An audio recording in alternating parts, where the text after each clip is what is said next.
I'm showing you a project. It's called the Shadow Box Project, and it's about combat veterans' experience. And we use the Shadow Box as a container to have veterans express some aspect of their combat experience. You know, basically, if I'm having a good day, this one will come around.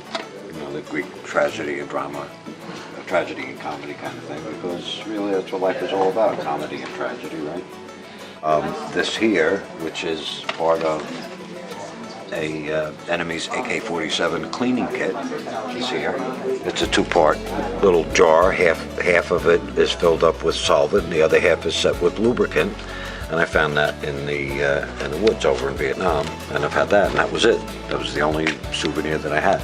I needed to help them kind of move beyond just reprocessing the traumatic material over and over again, that was in fact not the most helpful thing that we could do.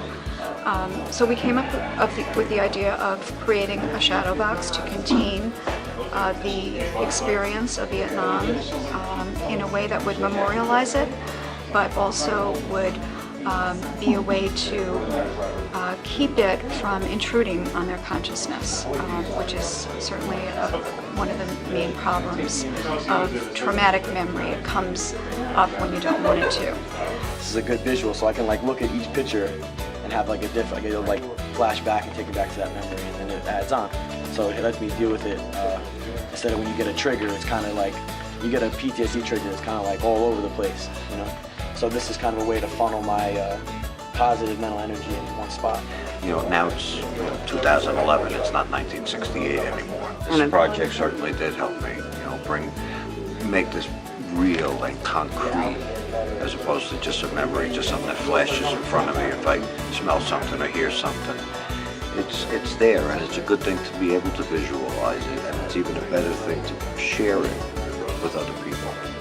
We all spent many years thinking our experience was quite unique, so we sort of kept it to ourselves, and the pictures were kept to themselves, and it gave me an opportunity to go back and look at things, and which wasn't always easy, but it was because it was a process, and other fellows were doing it also.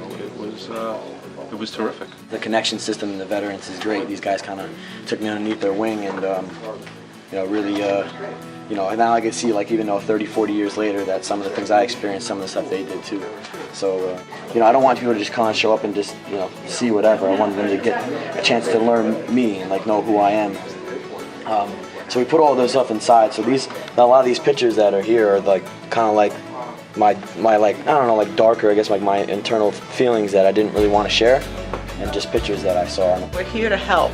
This is a place for veterans to feel comfortable to come to and to use whatever creative modality or therapy they need, and we're here for them. And I think it's helped us a lot to open up old wounds, but we're able to heal from just our interaction. It was kind of good because I felt like I was not healed after this, but I felt like I was getting better. Like, I think I'd be able to think clearly after this. But yeah, it was hard to put it all together. And it's really important to know that we offer hope and that you can use our services and then have a life out in the world. It meant really taking a good hard look at that year that I spent in Vietnam, and how that has really colored my whole existence since then. And being able to put it in something like this to really visualize it, because sometimes I do have a good day and sometimes I have a bad day. And that's the way it works for me. So, you know, I'm still there, but I'm not.